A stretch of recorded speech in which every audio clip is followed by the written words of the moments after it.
யெகோவாயிரே பிரேட்டின் வழியாக தேவநாமம் மகிமைப்படுவதாக.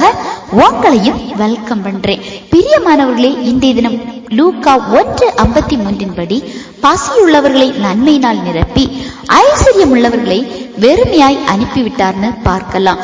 பசியுள்ள ஒரு மனிதனுக்கு முதல்ல தேவை உணவு. ஆனா இந்த வசனத்துல பசியுள்ளவர்களை நன்மைகள்னால ஆண்டவர் நிரப்புகிறார்னு பார்க்கலாம். ஏன் தெரியுமா? இது நமது தகப்பனிடத்துல நன்மைகளை பெற்றுக் கொள்வதற்காக ஏக்கத்தோடு காத்திருக்கிறதுக்கான பசி. வெறும் சரீர பிரகாரமான பசி கிடையாது. ஆண்டவரிடத்துல நாம எத்தனையோ நன்மைகளை எதிர்பார்க்கிறோம். அதே நேரம் அதற்கேற்ற ஒரு பசி தாகம் நம்ம இடத்துல காணப்படுகிறதா? எவ்வளவோ தேவைகள் இருந்தும் ஏனோ தானோ என்ற ஒரு ஜெபம், கடமைக்கான ஜெபம், நமக்குரியவர்கள் சொல்றாங்களே என்பதற்கான கிறிஸ்தவ ஜீவியம், அது தேவ காரியமானாலும் சரி, வேற வழி இல்லாம ஈடுபடுவது. நன்மைகள் கிடைக்காத பட்சத்துல நாம என்ன சொல்றோம்? நான் ஜெபிக்கிறேன், சபைக்கு போறேன், எனக்கு ஆண்டவர் இந்த காரியத்தை வாய்க்க பண்ணலையே அப்படின்னு நாம குறைவுபட்டுகிறோம்.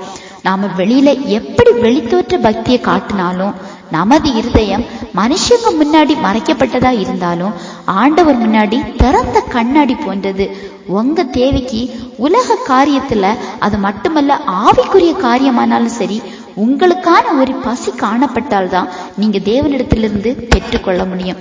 உங்களுக்காக உங்க தாய், தகப்பன், கணவர், மனைவி, சகோதரர்னு யார் ஜெபித்தாலும் சரி, நீங்க ஜெபிக்காம அந்த காரியத்துல மேற்பூச்சாய் காணப்பட்டால் உங்களுக்கு கண்டிப்பாக தேவன் அது தரமாட்டாங்க.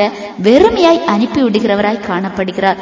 எவ்வளவோ தேவைகள், குறைவுகள் இருந்தாலும் கடின இருதயத்தோடு அவரிடத்துல கேட்காம, அவருக்கான இடத்தை கொடுக்காம காணப்படுகிற ஐஸ்வர்யவான்களை அவர் வெறுமையாய் அனுப்பிவிடுகிறார்னு வசனத்துல காணப்படுகிறது.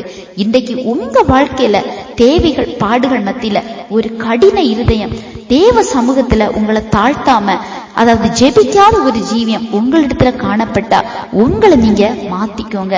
அந்த கடின இருதயத்தை உங்களை விட்டு மாத்துங்க.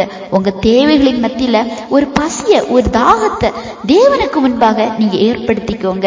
தேவ சமூகத்துல நன்மைகளை பெற பசியுள்ள பிள்ளைகளாய் மாறுங்க. வசனத்தின்படி தேவன் உங்களை நன்மைகள்னால நிரப்புவாங்க. சரியா? இந்த பகுதி உங்களுக்கு பிரயோஜனம் உள்ளதா இருந்திருக்கும் நம்புறேன்.